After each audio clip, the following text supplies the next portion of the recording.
Hello everyone, स्वागत है आपका हमारे यूट्यूब चैनल इंग्लिश पितामह में। और आज मैं आप लोगों को वर्ब पढ़ाने जा रहा हूँ। राइट, वर्ब को आज हम लोग बहुत अच्छी तरह से समझेंगे।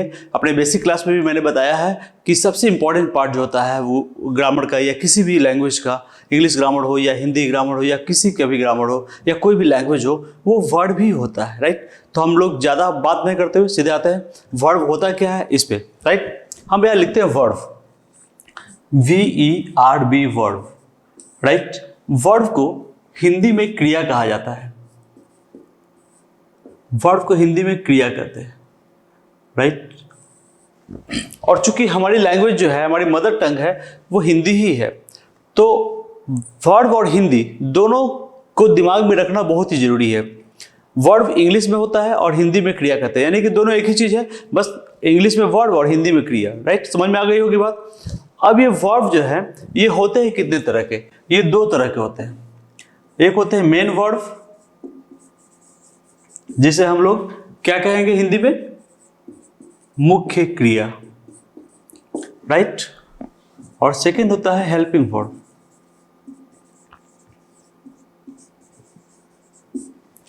इसे कहते हैं सहायक क्रिया।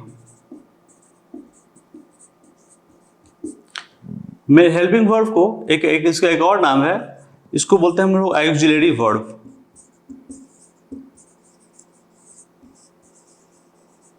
राइट, इसका मीनिंग वही होगा, सहायक क्रिया।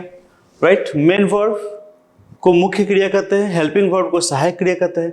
तो हम लोग शुरू करते हैं सबसे पहले मेन वर्ब। एक रिक्वेस्ट है कि आप इसे अपनी नोटबुक में यानी कॉपी में जरूर लिखेंगे, बिल्कुल वैसे ही जैसे मैं पढ़ाते जा रहा हूँ। राइट, मैं फिर से दोहराता हूँ कि इसे सिर्फ आप एक यूट्यूब का वीडियो के रूप में न लेकर के कंप्लीट एक इंग्लिश क्लास के रूप में लेंगे। और जैसा कि मैं बार बार अपने हर वीडियो में आपसे वादा करता हूँ कि अगर आप मेरे साथ चलते रहे तो बहुत ही कम समय में आपको इंग्लिश में मास्टर बना के रखेंगे। राइट, तो आप जरूर लिखें इस चीज को ताकि बहुत अच्छी तरह समझ में आ जाए। ओके, हम लोग देखते हैं मेन वर्ब को। राइट, ये मुख्य क्रिया, इसे मुख्य क्रिया यानी मेन वर्ब कहते हैं। किसे है? तो इसका डिफिनेशन है इंग्लिश में, the name of any work और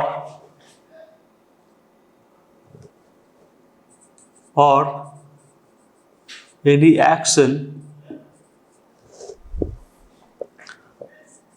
is called main verb. Right, इसका हिंदी डिफिनेशन क्या होगा? किसी भी काम के नाम को मुख्य क्रिया कहते हैं। राइट, ये डिफिनेशन है। The name of any work or any action is called main verb. Hindi में किसी भी काम के नाम को मुख्य क्रिया कहते हैं।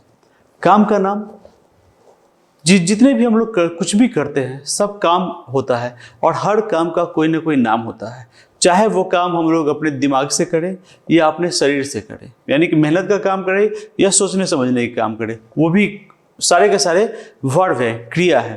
राइट, ये क्लियर हो गया। अब हम बातें करते हैं कि इसमें हमें समझना क्या है, इसमें पढ़ना क्या है। तो हम इसको ऐसे समझाते हैं आप लोगों को ताकि अभी तक जो हम लोग समझते आ रहे हैं उससे थोड़ा अलग समझें। तो काम का नाम हम लिखते हैं, यहाँ पे इंग्लिश में लिखते हैं गो, कम, ब्रिंग, स्लीप, थिंक। राइट, ये गो, कम, ये इंग्लिश हो गया। राइट, ये इंग्लिश का वर्ब का ओरिजिनल फॉर्म है, गो, कम, ब्रिंग, स्लीप, थिंक। राइट, और ये ओरिजिनल जो फॉर्म है इसको वर्ब वन कहते हैं। ये वर्ब वन जो होता है वही ओरिजिनल होता है। अब गो का हम लोग जो जानते हैं हिंदी, वो क्या जानते हैं? जाना। राइट, तो ये गो का मतलब जाना जो जानते हैं, ना नहीं रहना चाहिए, ये गलत है। क्या होगा फिर? जा। कम का मतलब आना, तो ना हटा देंगे, गलत है, ना नहीं होना चाहिए, क्या होगा? आ। उसी तरह ब्रिंग का मतलब जो होता है वो होता है लाना, लेकिन ना नहीं होगा, हटा देंगे, सिर्फ होगा ला। स्लीप का मतलब सोना, इसमें से फिर ना हटा देंगे, क्या बनेगा? सो। थिंक का मतलब सोचना, ना को हटा देंगे, क्या होगा? सोच। ये ओरिजिनल फॉर्म है हिंदी का, राइट? जा, आ, ला, सो, सोच, देख, सुन, पकड़, खा, पका, गा, राइट? ऐसे ना को हटा देंगे हम लोग। हिंदी का जो क्रिया होता है जिसमें हम लोग लिखना, बोलना, सोना, उठना, बैठना बोलते हैं कि यही क्रिया है, वो ओरिजिनल फॉर्म नहीं है क्रिया का, और एक्चुअली वो क्रिया है भी नहीं, वो कुछ और भी है। इसी क्लास में आपको आगे बताऊंगा कि वो सब होता क्या है। सिर्फ ना को हटा देंगे, हमारा ओरिजिनल फॉर्म मिल जाएगा। अब इसको पकड़ते ओरिजिनल फॉर्म कैसे मिलेगा हमको ये, राइट? तो ये जा देख रहे हैं, है ना? अगर हम इसमें बोलते हैं जा रहा है, राइट, तो ये दोनों मिलके क्या बन जाएगा? जा रहा है, और इस तरह से एक कंप्लीट मीनिंग दे रहा है ये, ठीक है? जा रहा है, ओके। अब हम इसको मिटाते हैं। आप यहां गौर से देखें, जा प्लस रहा है लिखे तो बन गया जा रहा है। इसको हटा देते हैं अब हम यहां पे, फिर जा लिखते हैं, और इसमें जो यहां ना जो हटाए थे, इस ना को हम यहां लिख देते हैं, तो क्या बन गया? जाना। और फिर यहां पे हम ऐड करते हैं रहा है, तो क्या बन जाएगा? ये जाना रहा है, जाना रहा है। इस पे हम एक सेंटेंस सोचते हैं, किसी का नाम देते हैं यहां पर, जाना रहा है। साहिल को जाना रहा है, क्या ये सही है? नहीं, ये गलत है, क्योंकि ऐसा तो हम लोग बोलते नहीं है, न कहीं लिखा हुआ मिलता है हम लोग को, राइट? तो ये कहीं भी व्यवहार में नहीं है, ये प्रैक्टिकल नहीं है। तो यही से क्लियर हो गया कि ओरिजिनल फॉर्म जो होता है, जिसमें कि हम लोग अलग अलग फॉर्म को, अलग अलग टेंसेस के फॉर्म को जोड़ करके उससे एक नया शब्द बना सके, एक नई वाक्य बना सके। लेकिन जब जाना लिखते तो ब्लॉक हो जाता है, ना लिख दिया उसमें कुछ जुटेगा ही नहीं, तो ओरिजिनल फॉर्म कैसे हुआ? ओरिजिनल फॉर्म तो नहीं हुआ, वो मूल रूप जिसे कहते हैं, मूल रूप तो नहीं हुआ वो। तो हम लोग इसको हटा देते हैं, ना को हटाते हैं, तब जाकर क्रिया का मूल रूप आता है, राइट? तो अब कभी भी आपसे कोई पूछेगा कि बताओ गो का मतलब क्या होता है, तो जाना मत बोलिएगा, गलत हो जाएगा। गो का मतलब जाना नहीं, सिर्फ जा। अगर कोई पूछेगा कम का मतलब क्या होता है, तो आना नहीं बोलना है, बोलना है आ। राइट का मतलब क्या पूछेगा, कोई पूछेगा क्या मतलब होता है, तो लिखना नहीं बोल करके सिर्फ लिख बोलेंगे, राइट? और उसे प्रूव भी कर देंगे इस तरह से कि राइट का मतलब लिख होता है। ओके, ये क्लियर है? अब हम लोग पढ़ते हैं वर्ब के फॉर्म्स के बारे में, यानी कि क्रिया के रूप के बारे में पढ़ते हैं। अब हम लोग देखते हैं फॉर्म ऑफ वर्ब, यानी क्रिया के रूप, राइट? तो फॉर्म ऑफ वर्ब इंग्लिश में क्रिया के 5 रूप होते हैं। There are 5 forms of a verb. इसका मतलब क्या हुआ?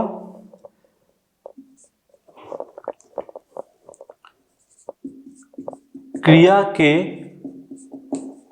5 रूप होते हैं, राइट? क्रिया के 5 रूप होते हैं, जिसे कि हम लोग वर्ब 1, वर्ब 2, वर्ब 3, वर्ब 4 और वर्ब 5 के रूप में जानते हैं। Verb 1, verb 2, verb 3, verb 4, verb 5, right? ये जो वर्ब 4 है और ये वर्ब 5 है, इसमें सिंपल ए हमेशा एक ही रूप में होता है, राइट? इसमें क्या होता है कि वर्ब 4 में हम जब वर्ब प्लस आईएनजी लगा देते हैं, ये वर्ब 4 हो गया, हमेशा ही ऐसा रहेगा verb 4, verb plus ING, right? और वर्ब 5 में वर्ब प्लस एस और ईएस और आईईएस जोड़ते हैं, या तो एस जोड़ेंगे, ईएस या आईएस, हमेशा ही। लेकिन ये जो हमारे पास है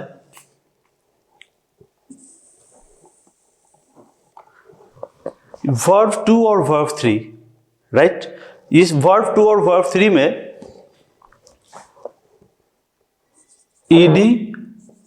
ईडी जुड़ जाता है। जैसे हम यहां पर एक वर्ब लिखते हैं किल, राइट? तो किल का वर्ब 2 क्या हो जाएगा? ईडी जुड़ जाएगा इसमें, तो क्या हो जाएगा, किल्ड, किल्ड। और इसमें आईएनजी जुटेगा तो क्या हो जाएगा, किलिंग। और इसमें क्या हो जाएगा, एस जुटेगा तो kills, right. Kill, killed, killed, killing, kills, right. तो वर्ड 4 में जितने भी वर्ड आएंगे कोई भी, उसमें आईएनजी जुटेगा। और ये वर्ड 5 में S, S, E S, I S, इन तीनों में से कोई एक जुटेगा। और इसमें श्योर है कि आईएनजी ही जुटेगा वर्ड 4 में। लेकिन ये वर्ब 2 वर्ब 3 में श्योर नहीं कि ईडी जुटेगा सभी में, राइट। यह दो कैटेगरी है। उस दो कैटेगरी का नाम है रेगुलर वर्ब और इरेगुलर वर्ब। वर्ब फॉर्म में वर्ब 4 और वर्ब 5 में तो हमेशा एक ही जैसा रहेगा। वर्ब 4 में हमेशा आईएनजी लगेगा और वर्ब 5 में एस और ईएस लगता है, वो वर्ब 5 हो जाता है। लेकिन वर्ब 2 वर्ब 3 में कहीं कहीं बहुत सारे वर्ड में ईडी लगता है वर्ब 2 3 में, और बहुत सारे में ईडी नहीं लगते हैं, राइट। तो जिसको में ईडी लगता है उसे क्या कहते हैं और जिसमें ईडी नहीं लगता उसे क्या कहते हैं, हम एक एग्जाम्पल के द्वारा इसको बहुत अच्छी तरह समझेंगे। हम लिखेंगे यहाँ पे वर्ब फॉर्म्स में 5 form, verb 1, verb 2, verb 3, verb 4 and verb 5।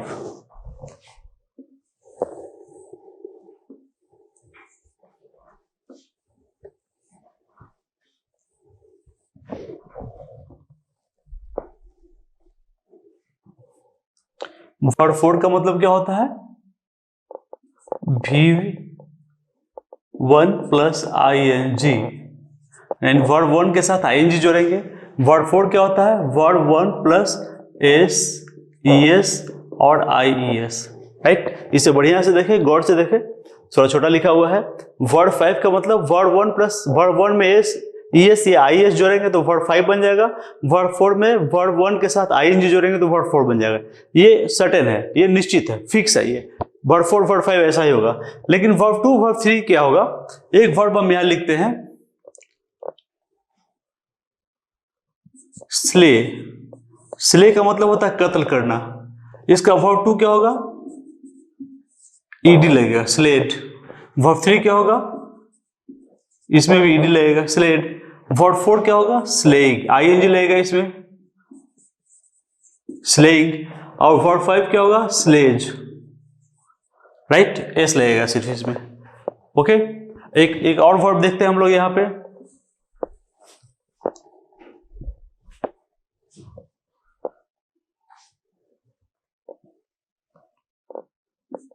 जो लिखे थे किल, इसका वर्ब 2 क्या होगा, किल्ड हो जाएगा।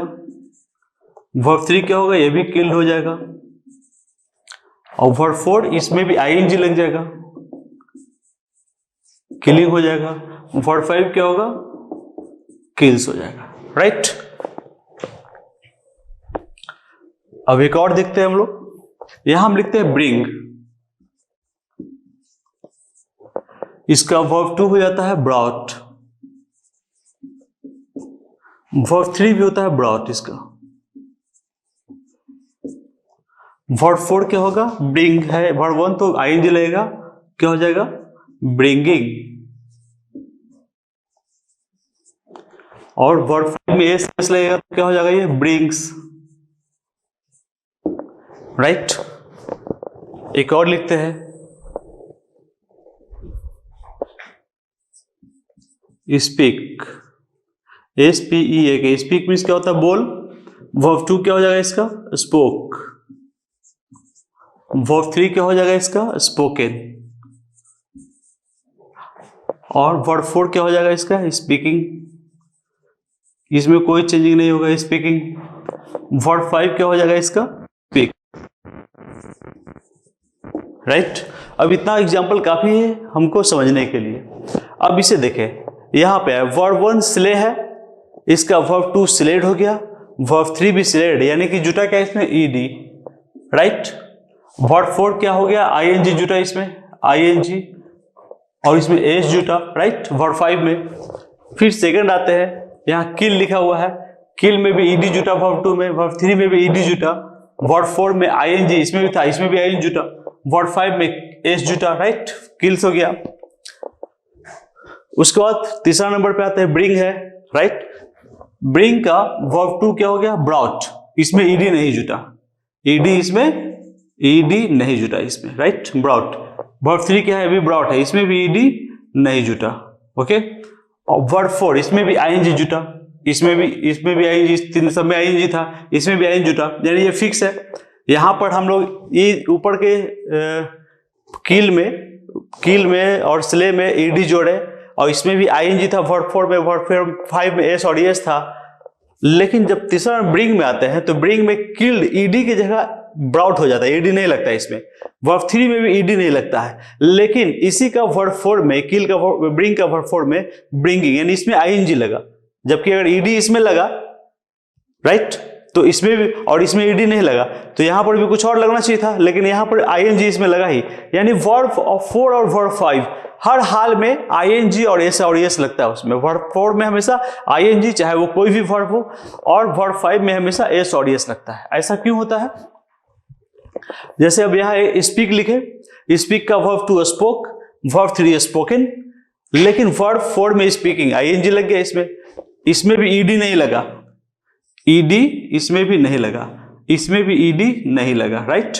यानी कि ये दो में ईडी लगा, फिर इसमें ईडी नहीं लगा, और ये स्पीकिंग इसमें भी आईएनजी लगा, इसमें एस लगा, यानी कि हर हाल में इसमें आईएनजी, इसमें एस लग रहा है। भले ही ये 2 और 3 नंबर में ईडी सब में लगे या ना लगे, कोई गारंटी नहीं उसकी, लेकिन वर्ब फोर वर्ब फाइव में आईएनजी और वर्ब फाइव में एस और एस लगना ही लगना है, राइट। ये क्लियर है। एक एग्जांपल और देखते हैं हम लोग।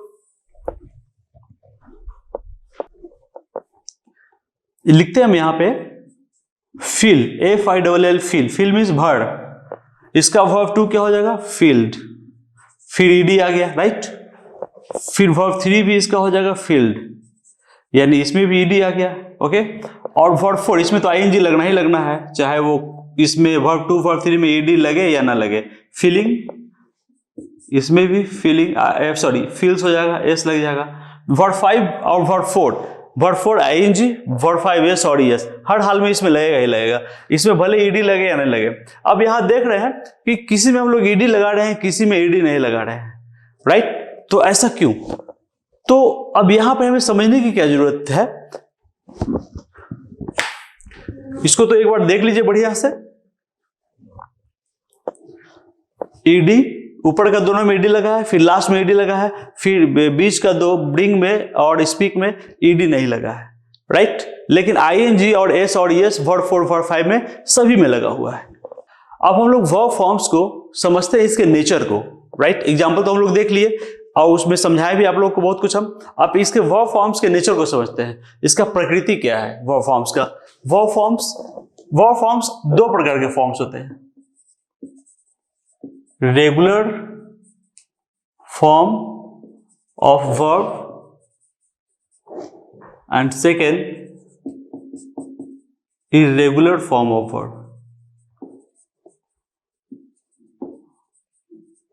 राइट। तो पहले रेगुलर को देखते हैं। रेगुलर फॉर्म ऑफ वर्ब,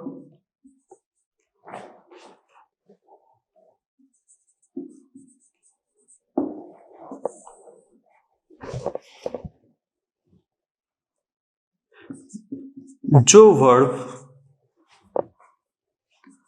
अपने सेकेंड और थर्ड फॉर्म में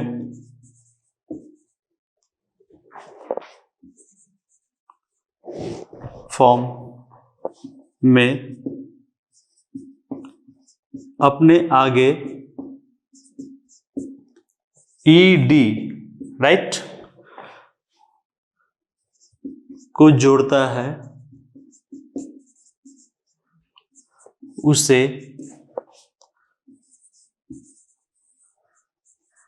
रेगुलर फॉर्म ऑफ वर्ब कहते हैं, राइट। जो वर्ब्स अपने सेकेंड और थर्ड फॉर्म में अपने आगे ईडी को जोड़ता है, उसे रेगुलर फॉर्म ऑफ वर्ब कहते हैं, राइट। ये क्लियर है। एग्जांपल में तो बता दिए थे ईडी वाला। और जो नहीं जोड़ता है अपने आगे ईडी, राइट, उसे इरेगुलर कहते हैं। Very simple. रेगुलर मतलब ईडी वाला जिसके आगे वर्ब टू वर्ब ईडी लगा है, और इरेगुलर मतलब जिसमें ईडी नहीं लगा है। सिंपल है, ये हो गया। अगर रेगुलर समझ गए तो इरेगुलर भी समझ गए। उसी तरह से वर्ब 4 और वर्ब 5 ये हमेशा रेगुलर फॉर्म ही होता है, क्योंकि हमेशा उसमें आईएनजी लगता है वर्ब 4 में, और वर्ब 5 में एस और एस लगता है। ये क्लियर है, इसमें तो कोई डाउट नहीं होना चाहिए। ओके, अब हम लोग वर्ब का यानी क्रिया के नेचर के बारे में पढ़ेंगे, यानी कि वर्ब का नेचर कैसा होता है, कितने तरह का होता है, यानी क्रिया का स्वभाव कितने प्रकार का होता है। राइट, तो हम लिखते हैं यहां पे, क्या लिखेंगे, nature of main verb. Main verb यानी verb, right, nature of main verb यानी कि मुख्य क्रिया का स्वभाव। Right, nature of main verb यानी मुख्य क्रिया का स्वभाव, ये दो तरह के होते हैं। नेचर ऑफ वर्ब जो होते हैं वो दो प्रकार के होते हैं, दो तरह के होते हैं। राइट, जो फर्स्ट होता है, फर्स्ट नेचर ऑफ वर्ब जो होता है उससे हम लोग कहते हैं finite verb. Right, and second जो होता है उसको बोलते हैं non finite verb.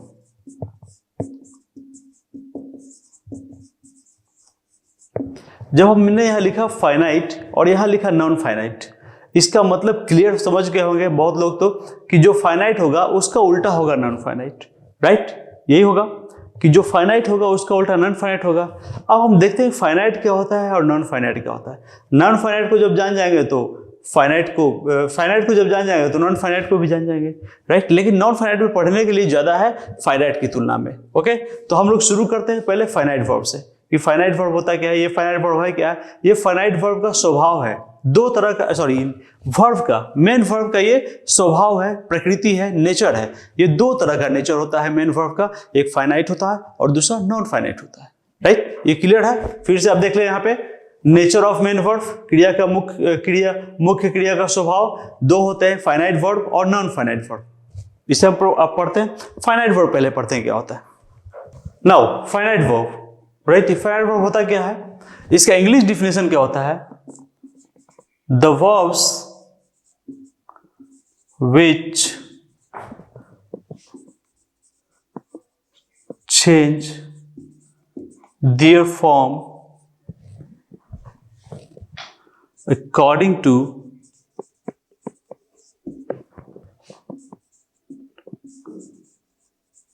tense and subject, tense and subject are called finite verb. Right, the verbs which change their form according to tense and subject are called finite verb. Hindi definition क्या होगा, जो क्रियाएं अपना रूप टेंस और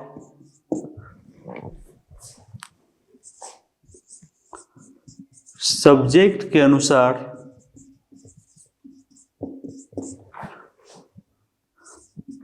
बदलती हैं, उसे फाइनाइट वर्ब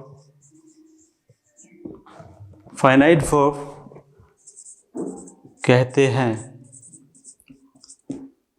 राइट, जो क्रियाएं अपना रूप टेंस और सब्जेक्ट के अनुसार बदलती हैं उसे फाइनाइट वर्ब कहते हैं। English definition, the verbs which change their form according to tense and subject are called finite verb. ये क्लियर है। अब इसका हम एग्जाम्पल के द्वारा समझेंगे कि कैसे ये यथार्थ होता है, नहीं सत्य होता है। हम फाइनाइट वर्ब को समझने के लिए दो वर्ब लेते हैं, एक लेते हैं गो और दूसरा लेते हैं हम bring. Right, go and bring. अब सेंटेंस लिखते हैं हम,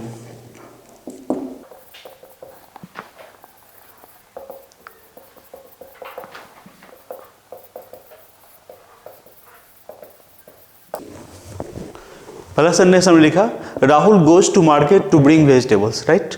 सेकेंड सेंटेंस,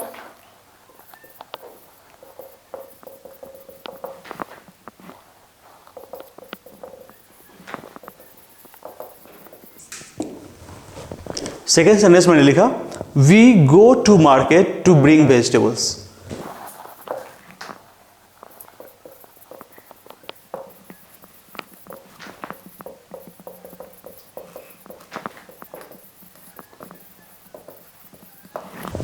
थर्ड सेंटेंस मैंने लिखा Shubham is going to market to bring vegetables. एक सेंटेंस और लिखेंगे,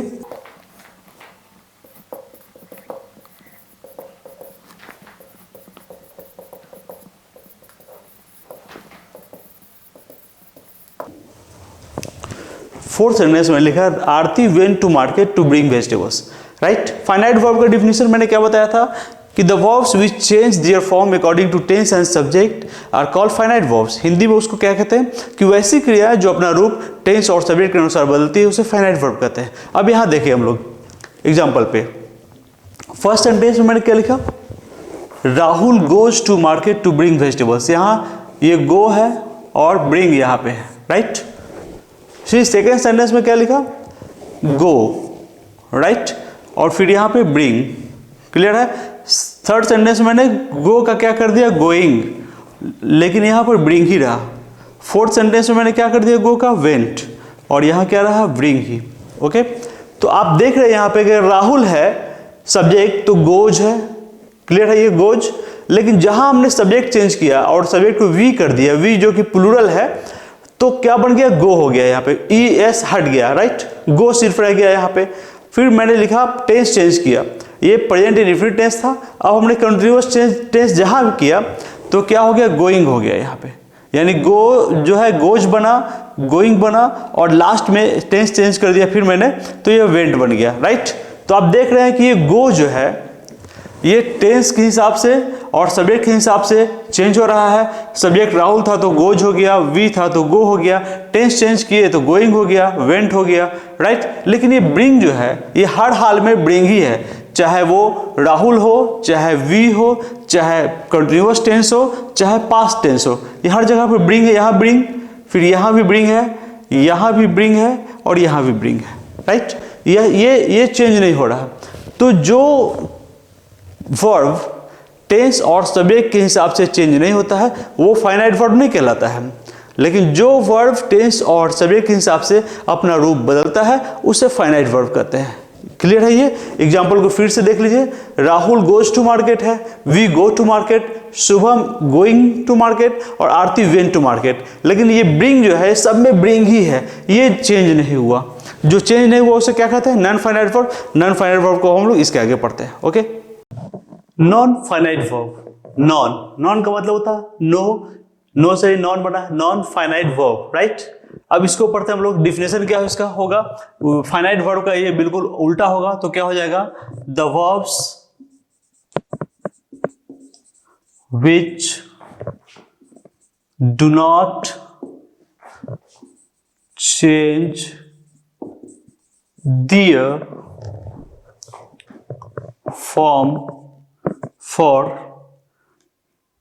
form for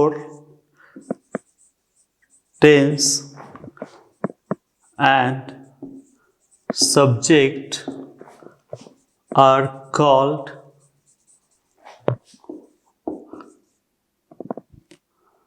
non-finite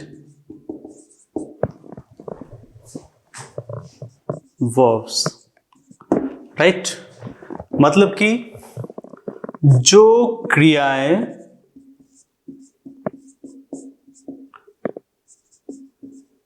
अपना रूप टेंस और सब्जेक्ट के लिए नहीं बदलती है उसे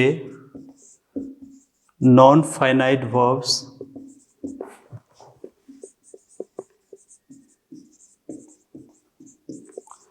कहते हैं। क्लियर है? The verbs which do not change their form for the tense and subject are called non finite verbs. Hindi में जो क्रिया अपना रूप टेंस और सब्जेक्ट के लिए नहीं बदलती है उसे नॉन फाइनाइट वर्ब कहते हैं। फाइनाइट इसका उल्टा था, फाइनाइट अपना रूप सब्जेक्ट और टेंस के लिए बदल लेता है, लेकिन नॉन फाइनाइट जो है वो नहीं बदलता है। ये ढीठ है, जिद्दी है, राइट। और ये नॉन फाइनाइट जो है इसके 3 बच्चे हैं, राइट। उन 3 बच्चों का नाम क्या क्या है? पहला बच्चा का नाम है इन्फिनिटिव, राइट। दूसरा बच्चा का नाम है जीरंड, राइट। क्या पढ़ते हैं इसको? Gerund, right. और तीसरे बच्चे का नाम है पार्टिसिपल। इस पार्टिसिपल का भी 2 बच्चा है, प्रेजेंट पार्टिसिपल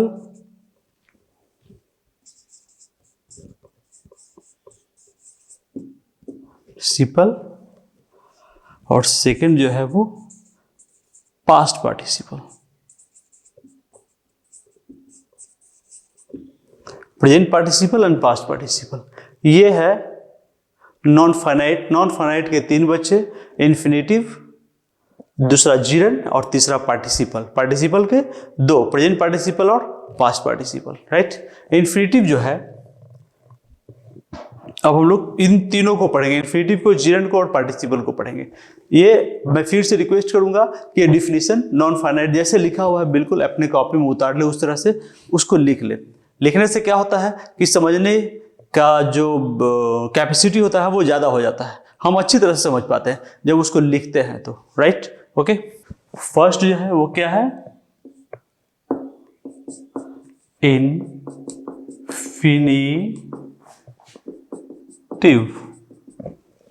राइट।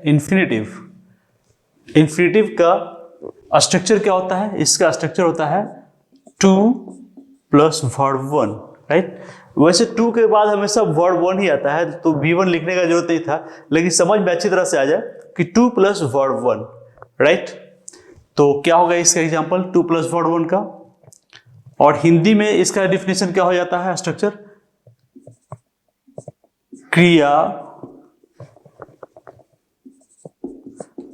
क्रिया प्लस ना, ने और नी, राइट। जैसे हम लिखेंगे यहां पे टू राइट, इसका मतलब क्या हो गया? लिखना, लिखनी और लिखने।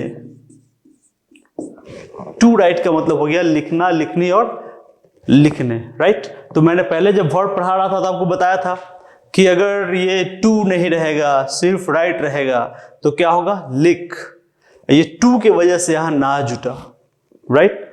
और ये क्या हो गया? ये जो होता है नॉन फाइनाइट वर्ब होता है। तो नॉन फाइनाइट वर्ब जितने भी होते हैं वो वर्ब नहीं रह जाते हैं, वो नन वर्ब हो जाते हैं।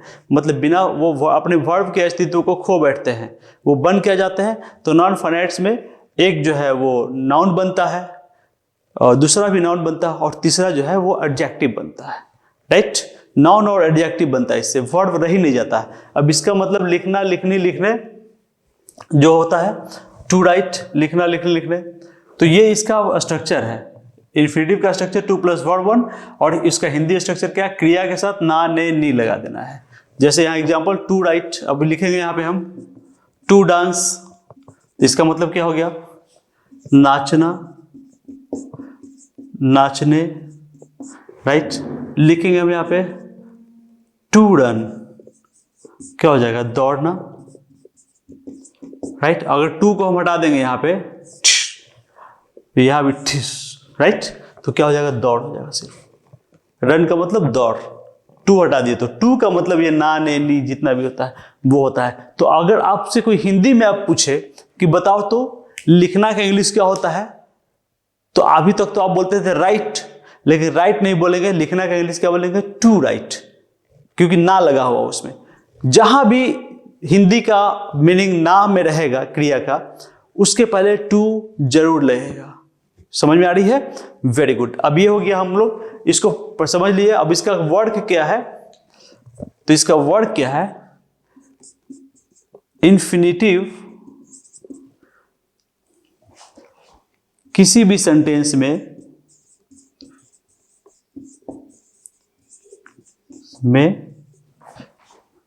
नाउन के रूप में काम करता है। इन्फिनिटिव किसी भी सेंटेंस में नाउन के रूप में काम करता है, राइट। और नाउन का काम क्या होता है? नाउन का काम होता है, नाउन का काम होता है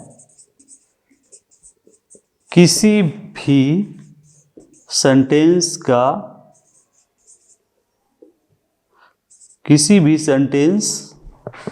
का सब्जेक्ट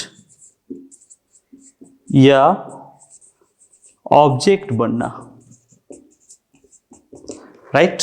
यानी इन्फिनिटिव जब भी होगा तो कोई सब्जेक्ट होगा या ऑब्जेक्ट बन जाएगा सेंटेंस में। वर्ब का काम वो नहीं करेगा, क्योंकि इन्फिनिटिव नाउन हो जाता है। इन्फिनिटिव क्या हो जाता है? नाउन, यानी संज्ञा। क्लियर है ये? अब इसका एग्जांपल देखेंगे कि इन्फिनिटिव कैसे नाउन का काम करता है, यानी कि सब्जेक्ट या ऑब्जेक्ट का काम करता है एक सेंटेंस में। नाउन का काम क्या है? एकदम दिमाग में बिठा ले। किस नाउन का काम है या प्रोनाउन का? नाउन या प्रोनाउन का काम है किसी भी सेंटेंस में उसका सब्जेक्ट या ऑब्जेक्ट बनेगा वो। क्लियर है? ओके। अब हम लोग इन्फिनिटिव का एग्जांपल देखते हैं। ये समझ गए इन्फिनिटिव का स्ट्रक्चर क्या होता है, हिंदी का स्ट्रक्चर क्या होता है, इंग्लिश का स्ट्रक्चर क्या होता है। इंग्लिश का स्ट्रक्चर 2 + 4 1, हिंदी का स्ट्रक्चर क्रिया प्लस ना ने नी, राइट। और ये इन्फिनिटिव जो है वो बन जाता है क्या? Noun, right. और नाउन का काम क्या होता है? नाउन का काम होता है कि किसी भी सेंटेंस का या तो सब्जेक्ट बनेगा या तो ऑब्जेक्ट बनेगा। यानी कि इन्फिनिटिव जो है या तो सब्जेक्ट का काम करेगा या तो ऑब्जेक्ट का काम करेगा। इसका एग्जांपल देखते हैं। To walk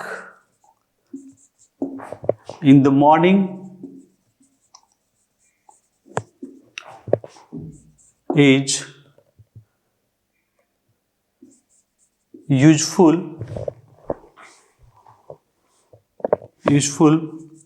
for our health, right. अब यहां टू वॉक देखो, सब्जेक्ट हो गया। To walk in the morning is useful for our health, right. सुबह में टहलना हमारे हेल्थ के लिए उपयोगी है। तो यहां पर जो इन द मॉर्निंग को हटा भी देंगे, to walk is useful for our health, ये भी कंप्लीट है। तो टू वॉक यहाँ पर क्या काम कर रहा है? सब्जेक्ट का काम कर रहा है। सब्जेक्ट का काम जब भी कोई करेगा तो या तो नाउन होगा या प्रोनाउन होगा। तो चूंकि ये प्रोनाउन नहीं है तो है क्या? ये नाउन। यानी कि इन्फिनिटिव जो है वो नाउन की तरह काम करती है। क्लियर हो चुका है? एक सेंटेंस और लिखते हैं। To dance is a good exercise. To dance is a good exercise. मतलब नाचना, इसका हिंदी क्या होगा? नाचना एक अच्छा व्यायाम है, राइट। नाचना एक अच्छा व्यायाम है, to dance, right.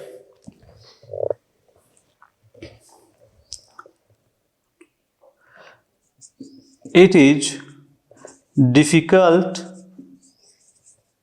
to sing, right? अब यहां देखें, it is difficult to sing, यहां to sing जो है ये ऑब्जेक्ट की तरह काम आ गया, राइट। ये इज जो वर्ब है इसका ऑब्जेक्ट है टू सिंग। यहां पर टू डांस जो है वे इज का सब्जेक्ट है। ये क्लियर है? यहां पर भी इज जो है इसका सब्जेक्ट है टू वॉक, ओके। और यहां टू डांस भी सब्जेक्ट है और यहां टू सिंग ऑब्जेक्ट है, इज का ऑब्जेक्ट है। ये क्लियर है? यानी कि इन्फिनिटिव जो होता है वो वर्ब रह ही नहीं जाता है, वो बन के जाता है नाउन। क्या बन जाता है? वो नाउन। तो जब कभी भी हम लोग बोलते हैं उठना, बैठना, सोना, खाना, पीना, लिखना, ये क्रिया नहीं है, ये संज्ञा है। ये क्लियर हो चुका है? ओके। अब हम लोग बढ़ते हैं इसके दूसरे बच्चे की तरफ, जिसका नाम क्या है? Gerund, okay. GERUND, gerund, right. Gerund का इंग्लिश स्ट्रक्चर क्या होता है? Verb plus ING, right. और इसका हिंदी स्ट्रक्चर क्या होता है? उसका भी हिंदी स्ट्रक्चर होता है क्रिया प्लस ना ने नी, राइट। जीरंड का English structure verb plus ING और इसका हिंदी स्ट्रक्चर क्रिया प्लस ना ने नी। अगर हम सीधे लिखते हैं एक वर्ब, लिखते हैं क्या, वॉक, ठीक है, और इसमें हम जोड़ देते हैं आईएनजी, क्या बन जाता है, वॉकिंग। वॉकिंग का मतलब क्या हो गया, टहलना। वेरी कंफ्यूजिंग है ये, सब कंफ्यूजन दूर करता हूं अभी आपका। यानी वॉकिंग का मतलब टहलना भी होता है, राइट। इसका कंफ्यूजिंग लास्ट में दूर करूंगा, क्योंकि आईएनजी का एक और मीनिंग होता है। ये आईएनजी का मतलब अभी तक हम लोग आईएनजी का मतलब ये आईएनजी, इसका हम लोग जनरल यूज क्या समझते थे, रहा, रही, रहे, राइट, ये समझते थे ना, रहा, रही, रहे। अब यहां मीनिंग निकल रहा है क्या इसका, ना, क्रिया प्लस ना, यानी वॉकिंग का मतलब क्या हो गया, टहलना। ओके, और ये भी जो है, ये जीरण जो है, इसको कहां पे लिखे, इसको पहले मिटाते हैं।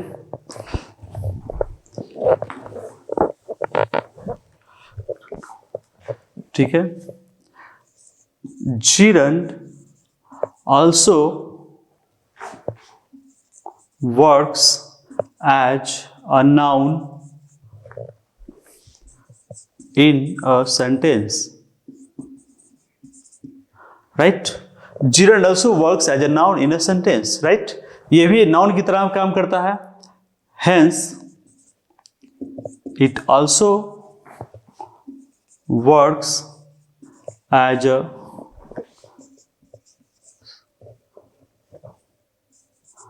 a subject or as an object in a sentence।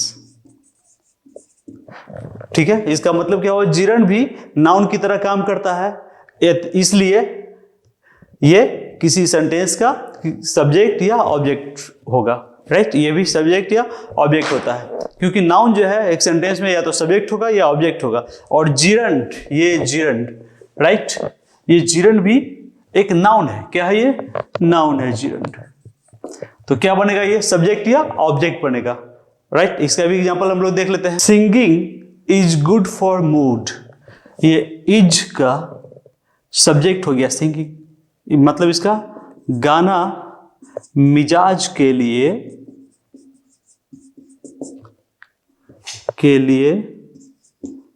अच्छा होता है या है। गाना मिजाज के लिए, गाना हमारे मूड के लिए अच्छा होता है। Singing is good for mood. Earning is not easy, इसका मीनिंग क्या हो गया, कमाना आसान नहीं है, कमाना आसान नहीं है। अर्निंग इज नॉट इजी, तो यहां अर्निंग ये भी क्या हो गया, इज का सब्जेक्ट हो गया, राइट। एक यहां और देखते हैं हम, I like your dancing, right, I like your dancing, इसका मतलब क्या हो गया, मुझे तुम्हारा नाचना पसंद है, राइट। तो यहां पर ये लाइक का ऑब्जेक्ट हो गया डांसिंग, ये क्लियर है। यह ऑब्जेक्ट यानी कि नाउन है। तो जीरंड भी नाउन की तरह काम करता है। इन्फिनिटिव और जीरंड, नाउन फाइनाइट का पहला और दूसरा बेटा जो कि इन्फिनिटिव और जीरंड, वो काम करता है नाउन की तरह। और नाउन क्या काम करता है, नाउन का काम क्या होता है, नाउन का काम होता है किसी भी सेंटेंस का सब्जेक्ट या ऑब्जेक्ट होना। ओके, अब हम लोग तीसरे बेटे के बारे में जान लेते हैं जो कि पार्टिसिपल है, राइट। अब हम लोग पार्टिसिपल देखते हैं, राइट। ये है पार्टिसिपल, राइट। पार्टिसिपल का स्ट्रक्चर क्या होता है, तो इसका स्ट्रक्चर क्या होता है कि वर्ब 3 एंड वर्ब 4 पार्टिसिपल का काम करता है, right. Verb 3 and verb 4 participle का काम करता है। पार्टिसिपल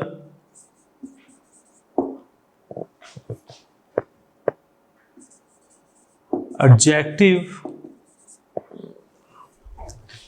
की तरह काम करता है, right. Verb 3 and verb 4 participle का काम करता है और पार्टिसिपल जो है वो एडजेक्टिव की तरफ काम करता है।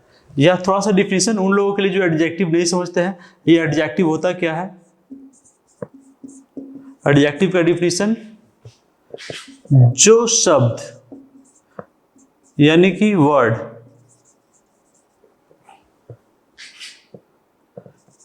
किसी भी नाउन के बारे में, किसी भी नाउन के बारे में कुछ भी बताए उसे एडजेक्टिव कहा जाता है। ये सिंपल डिफिनेशन है, ये बुकिश लैंग्वेज नहीं है। ये समझने के लिए सबसे सिंपल, एडजेक्टिव क्या होता है, जो वर्ड या जो शब्द किसी भी नाउन के बारे में कुछ भी बताए उसे एडजेक्टिव कहते हैं। जैसे हम एक यहाँ वर्ड लिखते हैं ग्रीन, राइट, तो ग्रीन का मतलब हरा होता है। अब हम लिख दिए पेन, राइट, तो हरा तो कोई चीज नहीं होता है, पेन एक चीज होता है, नाउन है pen, okay.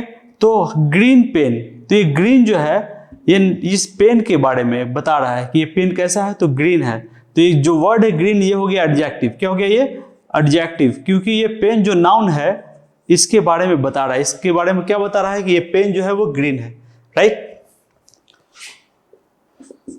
Fat man, right, ये मैन नाउन है, राइट। नाउन क्या होता है, सिंपल डिफिनेशन, दुनिया में कोई भी चीज चाहे जिसे हम देख सके या नहीं देख सके वो सब नाउन है, राइट, उसके नाम को नाउन कहते हैं। दुनिया की हर चीज चाहे हम उसे देखें या ना देखें वो नाउन होता है, उसके नाम को नाउन कहते हैं। और क्या ऐसा कोई चीज है इस दुनिया में जिसका कोई नाम नहीं हो, ऐसा कोई चीज नहीं है। यानी कि दुनिया के हर चीज के नाम को नाउन कहा जाता है। क्लियर है ये। तो यहां पर मैन भी एक चीज है, लिविंग थिंग है, ओके। तो मैन नाउन है और इस मैन के बारे में ये शब्द जो है बता रहा है कि मैन कैसा है, तो फैट है। तो फैट क्या हो गया, एडजेक्टिव हो गया, राइट। हम यहां पर लिखते हैं क्या, 10 काउज। 10 काउज, काउज नाउन है, नाउन के बारे में बता रहा है 10 की, नाउन कितनी है, कैसी है, तो 10 है, 10 काउज। ये क्लियर है। तो नाउन के बारे में जो कुछ भी बताया उसे एडजेक्टिव कहते हैं। खैर, तो हम एडजेक्टिव इसलिए बता रहे हैं क्योंकि पार्टिसिपल जो है वो एडजेक्टिव की तरह काम करता है। तो एडजेक्टिव अगर नहीं समझेंगे तो पार्टिसिपल तो कभी समझ नहीं पाएंगे। क्लियर है ये, ओके। अब हम लोग पार्टिसिपल का जो 2 फॉर्म होता है ना, उसके 2 बच्चे होते हैं, उसको पढ़ते हैं। कौन कौन होते हैं, प्रेजेंट पार्टिसिपल और पास्ट पार्टिसिपल। लेकिन दोनों बच्चे काम करेंगे एडजेक्टिव के ही, क्योंकि उनका बाप ही एडजेक्टिव का काम करता है, तो बच्चा भी तो एडजेक्टिव का ही काम करेगा। प्रेजेंट पार्टिसिपल, इसका स्ट्रक्चर क्या होता है, इसका भी स्ट्रक्चर होता है इंग्लिश का वर्ब 1 प्लस ing, राइट। और इसका मीनिंग क्या होता है, हिंदी स्ट्रक्चर, सॉरी, क्या होता है इसका हिंदी स्ट्रक्चर होता है क्रिया प्लस ता हुआ, ती हुई, ते हुए, राइट। क्रिया प्लस ता हुआ, ती हुई, ते हुए। अगर हम यहां लिखते हैं एक laugh, LAUG, laugh, laugh means क्या होता है, हंस। इसमें हम लगाएंगे ING, क्या बन जाएगा ये, लाफिंग, राइट। इसका मीनिंग क्या हो गया, लाफ मतलब हंस, हंस प्लस ता हुआ इक्वल टू हंसता हुआ, राइट, हंसता हुआ। अब लिखेंगे हम यहां पे लाफिंग मतलब हंसता हुआ हो गया, तो अब लिखेंगे लाफिंग बेबी। लाफिंग बेबी क्या हो गया, हंसता हुआ बच्चा, हंसता हुआ बच्चा, राइट। ये प्रेजेंट पार्टिसिपल है, हंसता हुआ बच्चा। बच्चा नाउन है, नाउन के बारे में जो कुछ भी बताया वो एडजेक्टिव। तो हंसता हुआ एक शब्द है नाउन के बारे में, बच्चा के बारे में बता रहा है, कैसा बच्चा, हंसता हुआ बच्चा, तो ये क्या हो गया, एडजेक्टिव। राइट, एक और एग्जांपल लिखते हैं यहां पर हम, रनिंग बस, हिंदी में क्या हुआ, चलती हुई बस, आगे आती हुई, चलती हुई बस, कैसी बस, चलती हुई बस, तो क्या हो गया, एडजेक्टिव हो गया ये। राइट, क्लियर है ये, इसका मतलब एडजेक्टिव कैसे होता है, नाउन के बारे में जो कुछ भी बताया एडजेक्टिव, और ये आईएनजी जो हो गया यहाँ पे, इसका मतलब क्या होता है, इसको जरूर लिख ले, अपनी कॉपी में जरूर लिखे, दिस इज वेरी इंपॉर्टेंट, बहुत काम का चीज है, आपको इतनी आसानी से और फ्री में मिल रहा है, इसका मतलब इसका कोई वैल्यू नहीं है, आगे आने वाले क्लास में इतना वैल्यू इसका होगा कि आपको लगेगा कि जैसे यार मास्टर की मिल गया हमको, तो हर ग्रामेटिकल आइटम्स की मास्टर की है, ये सब कुछ खुल जा रहा है इससे।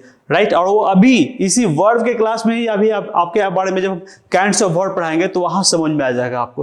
ओके, तो ये प्रेजेंट पार्टिसिपल कंप्लीट, इसे कंप्लीट समझू। अब पास्ट पार्टिसिपल की तरफ आते हैं। अब हम लोग प्रेजेंट पार्टिसिपल के बाद पास्ट पार्टिसिपल पढ़ते हैं।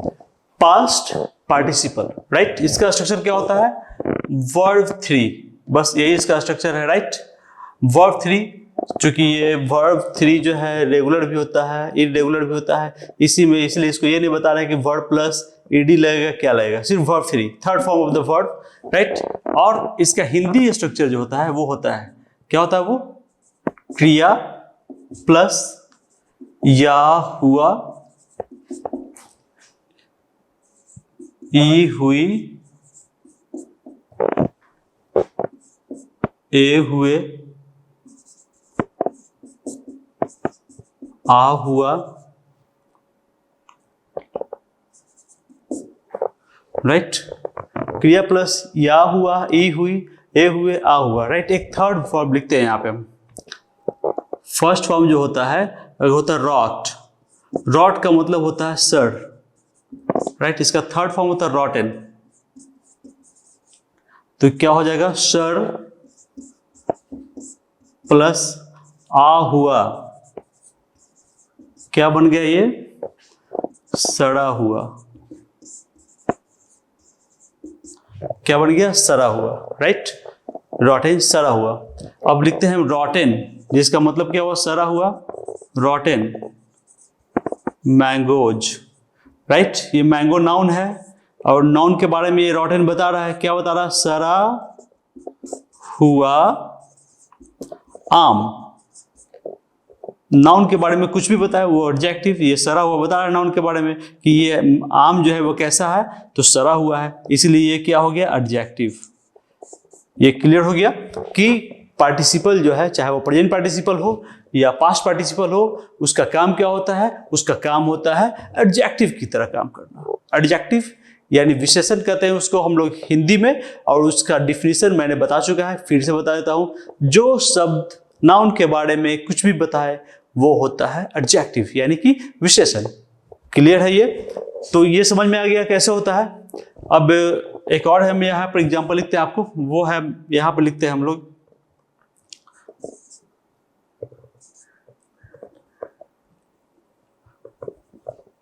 सोल्ड।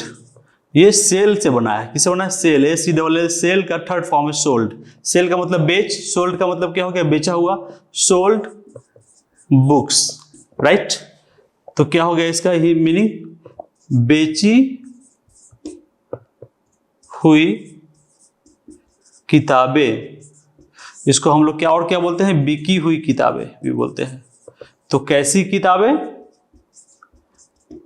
बिकी हुई किताबें, तो किताबें के बारे में बिकी हुई बता रहा है ये। राइट, तो क्या हो गया ये एडजेक्टिव। ये क्लियर है, समझ में आ गया। तो उम्मीद है कि नॉन फाइनाइट भी आपको समझ में आ गया होगा अच्छी तरह से।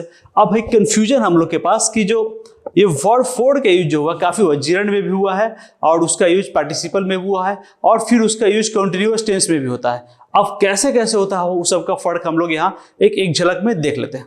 अब हम लोग देख लेते हैं कि वर्ब फोर का कितने सारे यूज होते हैं। राइट, कहाँ कहाँ यूज होते हैं और डिफरेंस कैसे करेंगे, उसका अंतर कैसे निकालेंगे कि वर्ड फोर कहाँ पे क्या है क्या नहीं है। ओके, तो पहले जानते हैं कि वर्ड फोर होता क्या क्या है। अभी बताए एक नजर में देखते हैं। वर्ड फोर यहाँ लिखे, यानी कि word plus ING, word plus मतलब word one plus ING। Right, इसका पहला यूज जो होता है वो होता है कंटिन्यूअस टेंस बनाने के लिए, राइट, जिसमें क्या हो जाता है, कंटिन्यूअस टेंस बनता है तो क्रिया प्लस रहा, रही, रहे हो जाता है, राइट, क्रिया प्लस रहा, रही, रहे। इसका पहचान क्या होता है, नोट, जब वर्ब फोर कॉन्टिन्यूअस टेंस का काम करता है तब उसके पहले टू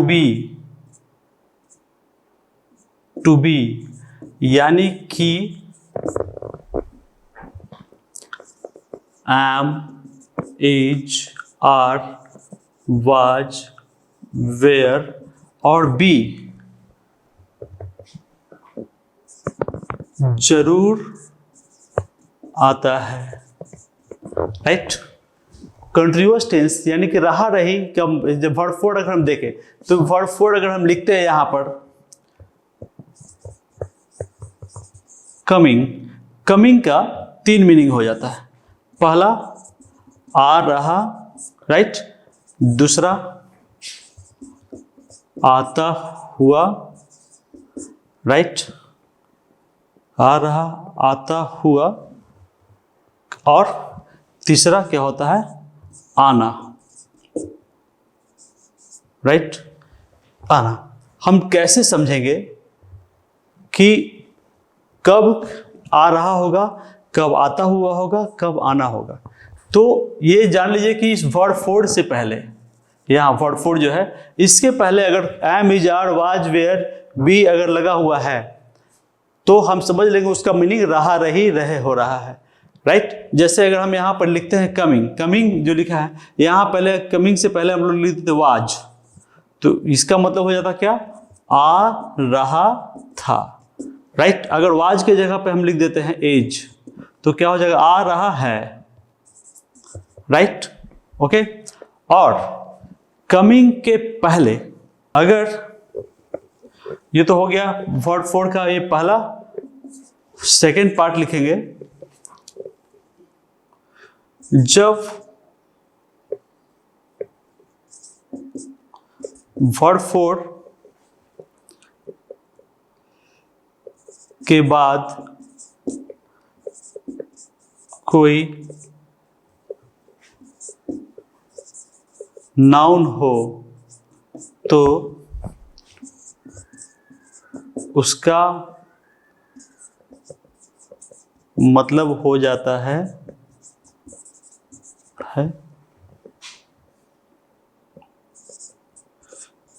क्रिया प्लस ता हुआ,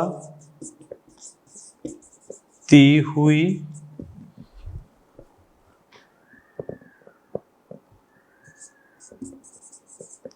ते हुए, राइट। और ये कहलाता है क्या, ते हुए, और तब ये प्रेजेंट पार्टिसिपल कहलाता है, तब ये प्रेजेंट पार्टिसिपल कहलाता है। फॉर एग्जाम्पल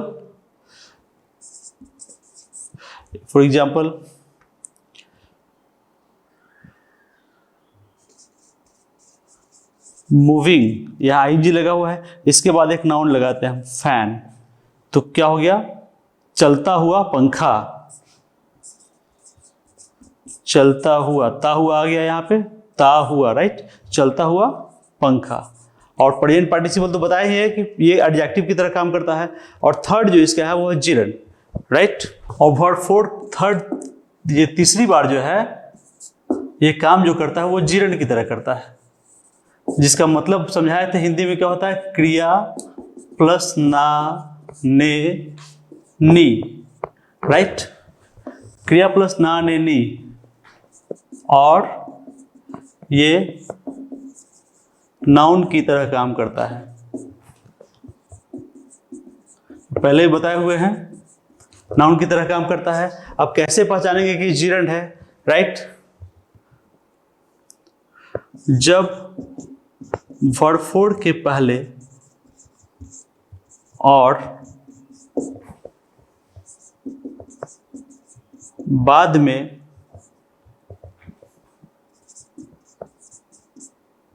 कोई नाउन नहीं हो तब उसे हम जिरंड, GERUND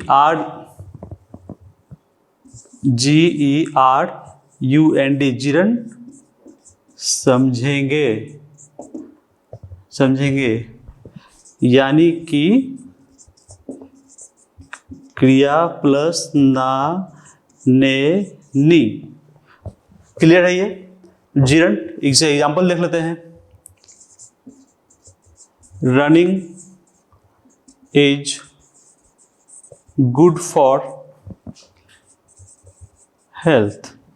ये रनिंग है, इसके बाद कोई नाउन नहीं है, न इसके पहले कोई नाउन है, क्योंकि ये खुद नाउन है, राइट? तो इसलिए हो गया running is good for health. ये क्लियर है? मतलब दौड़ना सेहत के लिए अच्छा है।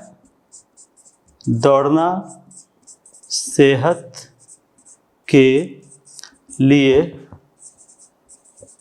अच्छा है, right? Running is good for health, यानी कि क्रिया प्लस ना, ने, नी के सेंस में इसका प्रयोग होगा, और जब प्रयोग होगा तो ये नाउन बन जाएगा। जब नाउन बन जाएगा तो इसके पीछे कोई नाउन आगे या ना पीछे कोई नाउन होगा, राइट? तो ये इस तरह पहचानेंगे कि ये जिरंड है। क्लियर है? जिरंड का पहचान बता दिए हैं। उम्मीद है आप लोगों को नॉन फाइनाइट, फाइनाइट वर्ब काफी अच्छी तरह समझ में आ गई होगी, राइट? ये इसलिए है कि अब आगे जो पढ़ाएंगे उसमें बार बार आपको बताएंगे कि देखो ये फाइनाइट वर्ब है, ये नॉन फाइनाइट वर्ब है। अब तो समझ गए कि आपको करना क्या है, इस तरह से। क्लियर है ये? ओके।